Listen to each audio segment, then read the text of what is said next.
क्या हाल है दोस्तों। मैं हूं विकास तोमर, आपके अपने trustworthy channel study for civil services पे प्रीलिम्स यूपीएफओ का जो होने वाला है 2020 वाला, उससे रिलेटेड जो सामाजिक सुरक्षा भारत में क्या एक टॉपिक दे रखा है, सोशल सिक्योरिटी इन इंडिया। ठीक, तो उससे रिलेटेड हम लोग यहाँ पे पूरा कोर्स यहाँ पे करेंगे। ठीक, हम लोग जो है यहाँ पे आपका अकाउंटेंसी, ठीक, और आपका industrial relation and labour laws, इन सब पे जो है हम लोग को अलग से पूरी सीरीज आएगी। आप लोग बिल्कुल निश्चिंत रहिएगा, पूरी पूरी जो भी यहाँ पे वीडियो मिलेगा सब फ्री रहेगा स्टडी फॉर सिविल सर्विसेज के चैनल पे। ठीक, यहाँ पे सोशल सिक्योरिटी से बात कर लेते हैं, चालू कर लेते हैं। देखिए, ईपीएफओ के एग्जाम के लिए सोशल सिक्योरिटी सबसे पहले पढ़ना जरूरी है। इंडस्ट्रियल रिलेशन और लेबर लॉ भी पहले सोशल सिक्योरिटी पढ़ना जरूरी है। अकाउंटेंसी भी प्रिंसिपल ही है तो उसमें है, क्योंकि यूपीएससी का जो है ओपन फॉर ऑल एग्जाम है, कॉमर्स बैकग्राउंड के लिए नहीं। तो आप लोग बिल्कुल निश्चिंत रहें, जो लोग नॉन कॉमर्स वाले बैकग्राउंड वाले हैं, पेपर इस लेवल का आएगा कि आप लोग जो है बेसिक बुक्स को पढ़ते हुए पूरा जो है आप कर लेंगे क्वेश्चंस को। ठीक, ऐसा नहीं होगा कि बहुत ज़्यादा डीप में पूछेगा। और बाकी वहाँ पे तो ट्रेनिंग में वो सिखाई देगा ना कि क्या करना है आपको। ठीक, इन्फोर्समेंट ऑफिसर के लिए, राइट। सो यहाँ पे सोशल सिक्योरिटी को करने से पहले हम लोग यहाँ पे देखते हैं कि क्या हम लोग की जो पूरी वेब सीरीज आएगी, ये समझ लीजिए सोशल सिक्योरिटी की, उसका इंडेक्स क्या है, क्या क्या एपिसोड रहेंगे, इसके बारे में यहाँ समझ लेते हैं। देखिए, पहले तो सबसे पहले हम लोग करेंगे प्रीवियस ईयर क्वेश्चंस। ये अगर नहीं किया, लोग अपना जो है क्या कर रहे हैं कि सीधे सीधे उठा के बड़ी बड़ी बुक्स के नाम लेके और जो है उसको पढ़ा रहे हैं। ऐसे डराने से बच्चों को अपने पास लाने से फ़ायदा नहीं होगा। सिर्फ वो पढ़ाई जो रेलिवेंट है, जो प्रीवियस ईयर क्वेश्चन के हिसाब से पूछा जा रहा है इस पर्टिकुलर जॉब के लिए, इन्फोर्समेंट ऑफिसर वाले के लिए। ठीक, एवरीथिंग अंडर द सन नहीं पढ़ाना सोशल सिक्योरिटी से रिलेटेड। जो पूछा गया है, जैसे क्या है, लिमिटेड कोर्स है, उतना पढ़ाइए। ठीक है ना। तो इसके बाद हिस्ट्री ऑफ सोशल सिक्योरिटी पढ़ेंगे, नीड क्या है सोशल सिक्योरिटी की और सिग्निफिकेंस क्या है, बिल्कुल मतलब एक एक बेसिक समझते हुए। इसके बाद है कैरेक्टरिस्टिक्स क्या होंगी आपकी सोशल सिक्योरिटी की। देखिए, यहाँ पे जो लैंग्वेज है वो आसान भाषा ही रहेगी, हिंदी इंग्लिश दोनों मिक्स रहेगी। कैरेक्टरिस्टिक्स क्या है आपकी सोशल सिक्योरिटी की, कॉन्सेप्ट क्या है, और इनकी कई सारी जो डेफिनेशंस हैं। ठीक, कई सारी जो डेफिनेशन, मैं एक एक चीज बताऊंगा, जो बहुत रेलिवेंट है, सब कुछ प्रीवियस क्वेश्चन के हिसाब से जो है इसको बनाया गया है, बिल्कुल रेलिवेंट जो एग्जाम में पूछा जाएगा। ठीक, बाकी दिन दुनिया की बातें नहीं होंगी। सोशल सिक्योरिटी इंडिया की क्या है, ये छोटे छोटे टॉपिक्स हैं, फिर मेन यहाँ से चालू हो जाता है आपका। ठीक, उसके बाद कॉन्स्टिट्यूशनल प्रोविजंस क्या है सोशल सिक्योरिटी की इंडिया में, गवर्नमेंट मेजर्स क्या है, क्या मिनिस्ट्री इन्वॉल्व है, कौन सी इंस्टीट्यूशंस ऑर्गेनाइजेशंस, जैसे ईपीएफओ है जो करार जिसके अंतर्गत ये जॉब निकली हुई है, उससे रिलेटेड क्या है इंस्टीट्यूशंस, ईएसआईसी एक है, पीएफआरडीए है पेंशन फंड वाला। ठीक है, स्कीम्स क्या क्या हुई हैं, गवर्नमेंट स्कीम्स के लिए बहुत लोग परेशान थे कि सारी गवर्नमेंट स्कीम दे दीजिए। गवर्नमेंट स्कीम यहाँ पे तो है ही है, साथ ही साथ जो मेरी टेस्ट सीरीज हम लोग की चल रही है उसमें भी अपडेटेड सारी टेस्ट जो गवर्नमेंट स्कीम्स होंगी वो भी अपडेट करती आएंगी। तो ये वाला जो सीरीज है इसमें सारी गवर्नमेंट स्कीम्स जो स्टैटिक वाली हैं और जो करंट में है दोनों ही आपकी हो जाएंगी।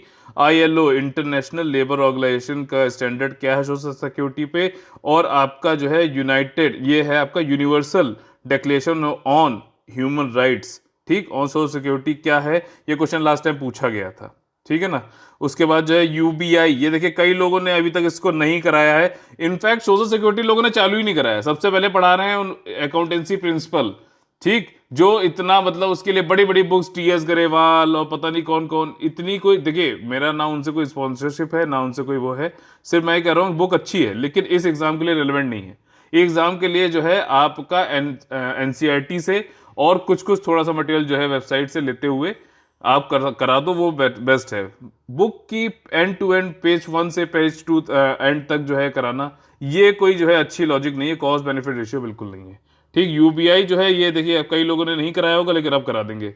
यूबीआई बहुत इंपॉर्टेंट है, universal basic income, economic survey 2016-17 में ये प्रपोज किया गया था। सोशल सिक्योरिटी जो है अगर उसको यूनिवर्सलाइज करना है तो यूनिवर्सल बेसिक इनकम एक बहुत ही बड़ा उसका सोर्स है, और करंट अफेयर रिलेटेड जो भी होगा सोशल सिक्योरिटी जैसा कोड अभी आया हुआ वो इसमें इंक्लूड कर दिएगा। ये पूरी पीडीएफ से जो है हमारी वेब सीरीज आपकी चलेगी सोशल सिक्योरिटी ईपीएफओ 2020 एग्जाम के लिए। ठीक, यहाँ पे अगर आप लोग को हम लोग का पेड ग्रुप जो है अभी 3rd चालू होने वाला है 6 जुलाई से, उसको अगर आपको ज्वाइन करना है तो इन नंबरों पे आप कॉल करके उस पर आप पूरा बात कर सकते हैं। आप लोग को देखिए ये 3 तो टॉपिक हो गया, accountancy principle, industrial relation, labour law, social security, ये तो ही हैं जो अलग हैं। और ऐसा मत करिए कि नॉन कॉमर्स वाले सोच के रहे कि यार हमारा नहीं हो पाएगा, ऐसा नहीं, आपका भी होगा।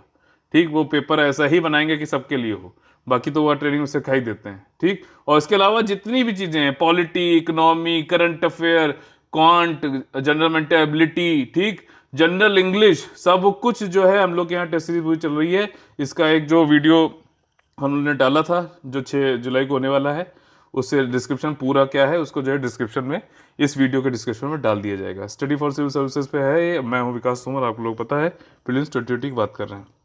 ठीक, अपने इंडेक्स का पहली जो चीज़ है ये देखिए, काफ़ी इसमें जो है बताना पड़ गया शुरुआत में। अब हम लोग चलते हैं अपने प्रीवियस ईयर क्वेश्चंस, ईपीएफओ जो 2017 में पूछे गए थे। टोटल 5 क्वेश्चन जो स्पेसिफिकली सोशल सिक्योरिटी से पूछे गए थे, सामाजिक सुरक्षा से पूछे गए थे। अब देखिए, यूपीएससी बड़ा खिलाड़ी आदमी है, सोशल सिक्योरिटी इन इंडिया लिखता है और पहला क्वेश्चन क्या पूछता है? पहला क्वेश्चन पूछता है जिसका आंसर जो है universal declaration of human rights का है, जो कि 1948 में आया था।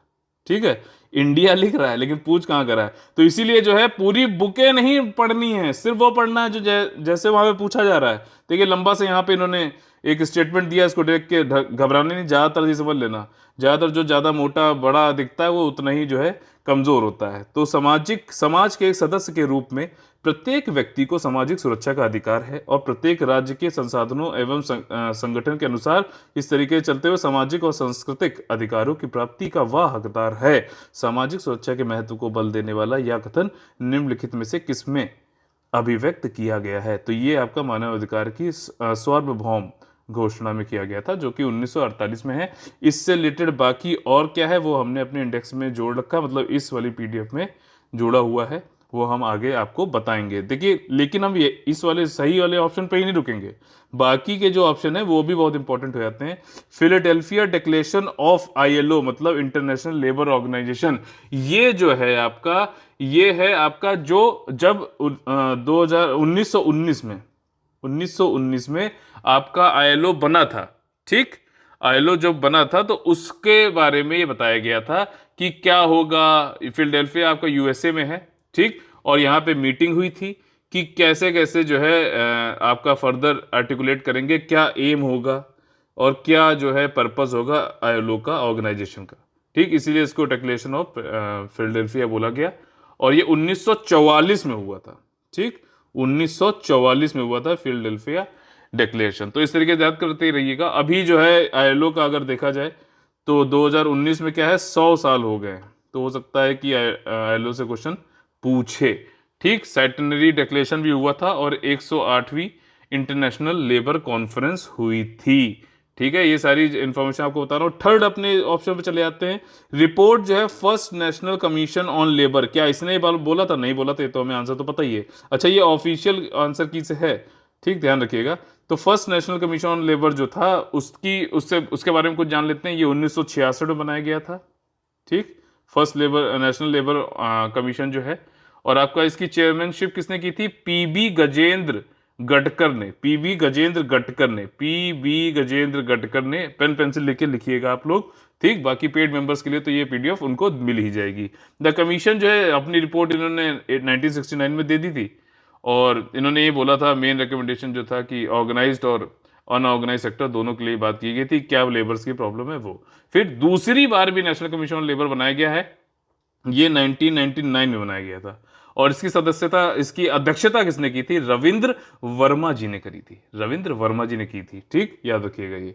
तो अगले क्वेश्चन पे चलते हैं। 87वें क्वेश्चन पे आ गए हम लोग। अब देखिए यहां पे क्या है, गैर नगदी लाभ के रूप में चिकित्सा लाभ भारत में पहली बार किसके अंतर्गत प्रदान किया गया? मतलब कि मेडिकल बेनिफिट जो है non cash benefit was provided under first time किसके अंदर दिया गया? तो ये आपका दिया गया था कर्मचारी राज्य बीमा अधिनियम 1948। और ये इसको इंप्लीमेंट कौन करता है? ESIC, employees state insurance corporation. ये हेल्थ सर्विसेज प्रोवाइड करता है ना। कई सारे जो लोग होंगे जिनकी आप लोगों ने पढ़ाई होगा, जिनकी जो है 15,000 से कम अगर सैलरी है, ठीक, तो उन लोग को ESIC का सपोर्ट मिलता है। बाकी के लिए भी होता है। और ये ईएसआईसी किसके अंतर्गत ये संस्था आती है? ये आती है आपकी ministry of labour and employment के, और मिनिस्ट्री ऑफ लेबर एम्प्लॉयमेंट के अंदर ही कौन सी आती है? ईपीएफओ भी आती है। ठीक, इसी तरीके से पूरी एक एक चीज लिंक करके आपको पढ़ाऊंगा ताकि आपको याद रहे। आप लोग से क्वेश्चन ये है कमेंट बॉक्स में लिखना है कि मैटरनिटी बेनिफिट एक्ट 1961 में जो संशोधन हुआ है अभी रिसेंटली 2017 में, if I am not wrong, तो उसमें आपको बताना है कितने वीक्स की छुट्टी मिलती है, मैटरनिटी से रिलेटेड कितने वीक्स की छुट्टी मिलती है। पहले 12 होती थी, अब कितनी हो गई, ये आप लोगों को कमेंट करके बताना है।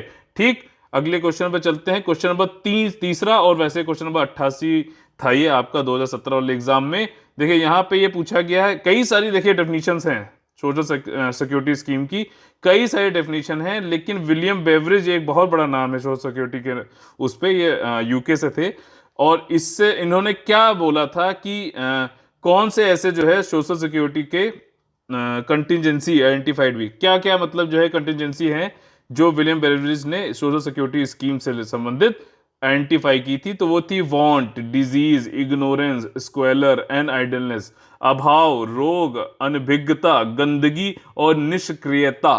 ठीक है, तो ये जो है 5 चीजें की गई थी। और अगर मैं आपको ये बताऊं इसी पीडीएफ में, तो अगर आगे जाते हैं हम लोग, तो यहाँ पे हाँ ये देखिए कई सारे डेफिनेशन हैं। अब यहाँ पे मैंने बेसिक चीज बताई है सोशल सिक्योरिटी की क्या डेफिनेशन होती है। मैं अपनी विकास तोमर की अपनी देसी डेफिनेशन भी अभी आपको समझाऊंगा।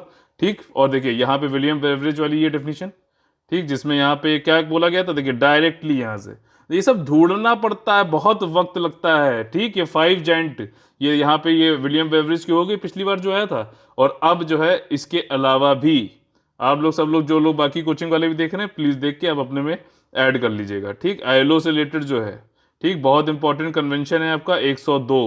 102 बहुत ज्यादा इंपॉर्टेंट है, सोशल सिक्योरिटी से रिलेटेड है। नेशनल कमीशन ऑन लेबर ने दिया है क्या डेफिनेशन, वो भी यहाँ पे हो गई। फ्रीडलैंडर जो बहुत बड़े नाम है आपके जो है सोशल सिक्योरिटी सोशल वर्क में, उनसे रिलेटेड भी वीवी गिरी, हो सकता है इस बार यही पूछे, आप देखिएगा, हो सकता है, मुझे लग रहा है। ठीक, सेनफील्ड और बर्गमैन। तो इतनी सारी जो है डेफिनेशन दे दी गई हैं। रेलेवेंट देख रहे हैं इसका मटेरियल कितना ज्यादा है, जो पूछा जा रहा है उसके हिसाब से पूरी बुक थोड़ा पढ़नी है, उतना ही पढ़ना जितना आना चाहिए, कॉस्ट बेनिफिट हाई रखना चाहिए, और उतना पढ़ो जो आप 3-4 बार 5 बार रिवाइज भी कर सको। तो इस तरीके से बाकी डेफिनेशन भी आप लोग पढ़ सकते हैं, और आगे आने वाली वीडियो में तो आप लोग को मिल ही जाएंगी। ठीक है, तो यहाँ पे जो है अपने हम लोग आ गए क्वेश्चन नंबर 4 और 89 जो क्वेश्चन था 2017 वाले पेपर में।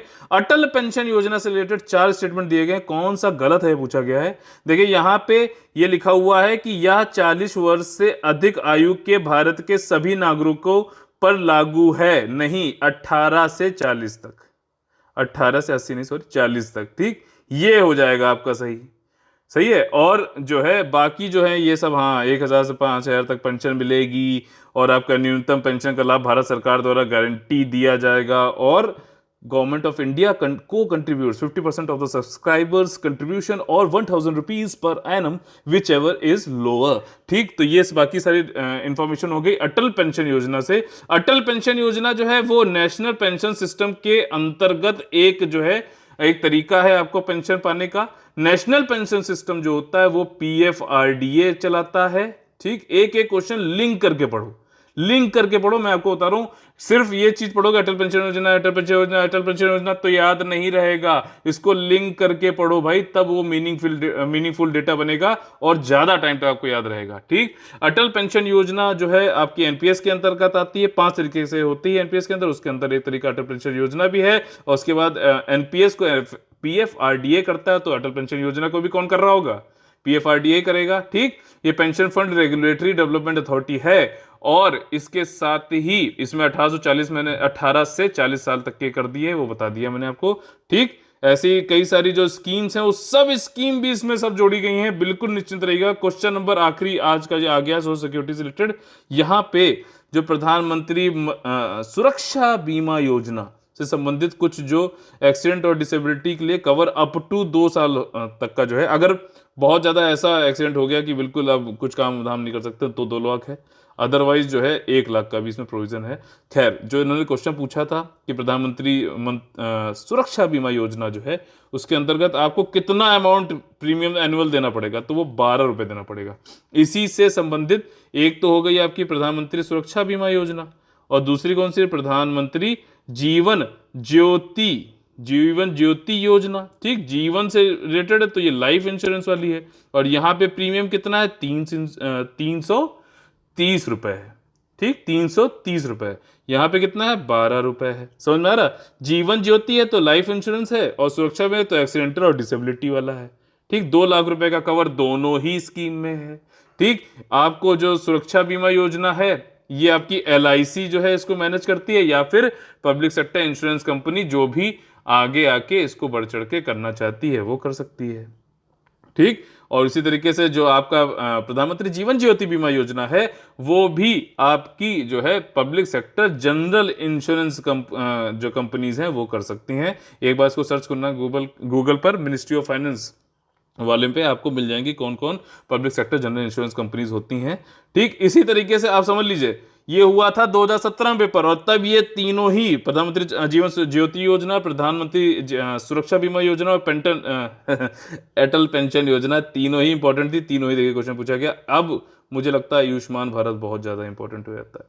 हेल्थ इंश्योरेंस वाली बात जो करते हैं ना, 10.7 लाख जो है ये आपके करोड़ जो है घर हाउस होल्ड की जो बात करता है, करीबन 50 करोड़ जनता पॉपुलेशन की बात करता है, 5 लाख तक का देता है सेकेंडरी और टर्शरी उसमें। ठीक, उससे रिलेटेड जो भी मतलब कई सारे तो पॉइंट्स मैंने आपको यहाँ बता ही दिए। ठीक, एम्पैनल्ड हॉस्पिटल्स में, और उसके अलावा जो है 1.5 लाख आपका हेल्थ एंड वेलनेस सेंटर्स बनाए जाते हैं। ठीक है, ऐसे याद रखो कि बिल्कुल कीवर्ड आपको जो है बिल्कुल रटे हो, फिंगर टिप्स पे हो, आप कर सकते हो यार, बहुत टाइम है अभी। ठीक, तो इस तरीके से यहाँ पे अब आगे वाला जो है हिस्ट्री ऑफ सोशल सिक्योरिटी से हम आगे पढ़ेंगे। यहाँ पे यही वाला वीडियो यहीं पे खत्म करते हैं।